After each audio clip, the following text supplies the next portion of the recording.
जो उत्तर प्रदेश की बाजी जीतेगा उसके लिए दिल्ली का रास्ता आसान हो जाएगा। लेकिन उत्तर प्रदेश की चुनावी लड़ाई बीते 2 चुनाव के मुकाबले इस बार थोड़ा अलग हो गई है।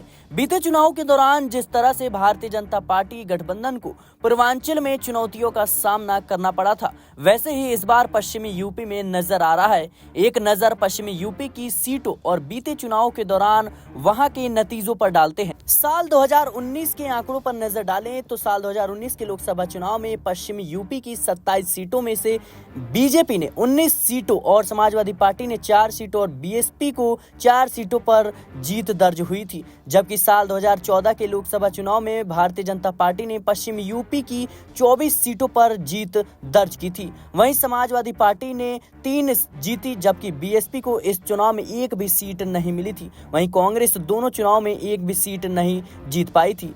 अब बीते 2 चुनाव के परिणामों पर गौर करें तो बीजेपी की साख फिर से दांव पर लगी है, जबकि कांग्रेस के पास होने के लिए कुछ खास नहीं है। अगर चुनावी विश्लेषकों की माने तो इस चुनाव में 27 में से पश्चिमी यूपी की 13 सीटों पर कड़ा मुकाबला है। इन 13 सीटों में सहारनपुर, कैराना, मुजफ्फरनगर, मेरठ, बिजनौर, नगीना, मुरादाबाद, अमरोहा, मैनपुरी, बदायूं, फिरोजाबाद, संभल और रामपुर शामिल है। इस बार बीजेपी के लिए दूसरी पार्टियों के साथ ही अपने नेताओं ने भी चुनौती खड़ी कर दी है। बीजेपी का अंदरूनी विवाद सतह पर दिखा और प्रत्याशी संजीव बलियान के साथ संगीत सोम का विवाद नहीं सुलझा।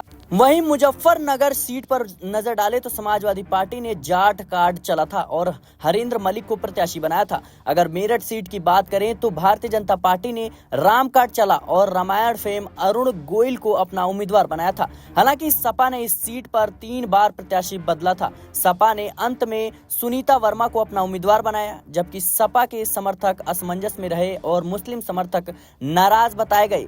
अब अगर बीएसपी ने इस सीट पर वोट काटे तो उलटफेर की संभावना जताई जा रही है। जबकि अगर सहारनपुर लोकसभा सीट की बात करें तो यहां कांग्रेस के उम्मीदवार इमरान मसूद और बीजेपी के उम्मीदवार राघव लाखन पाल के बीच टक्कर है। 40% से ज्यादा मुस्लिम आबादी वाली सीट पर 6 बार कांग्रेस जीत चुकी है, जबकि मुस्लिम बहुल इलाकों में जबरदस्त वोटिंग हुई है। ऐसा ही कुछ मुरादाबाद सीट पर भी नजर आता है। मुरादाबाद सीट पर मुस्लिमों की नाराजगी समाजवादी पार्टी को भारी पड़ सकता है। सपा ने एसटी हसन का टिकट काटकर रुचि वीरा को अपना उम्मीदवार बनाया था। इस बार बीजेपी ने सर्वेश कुमार सिंह को मैदान में उतारा है। मुस्लिम वोटर छिटके तो बीजेपी को इसका सीधा फायदा मिल सकता है। मुरादाबाद की तरह ही रामपुर सीट पर सपा के लिए एक जैसी चुनौती रही।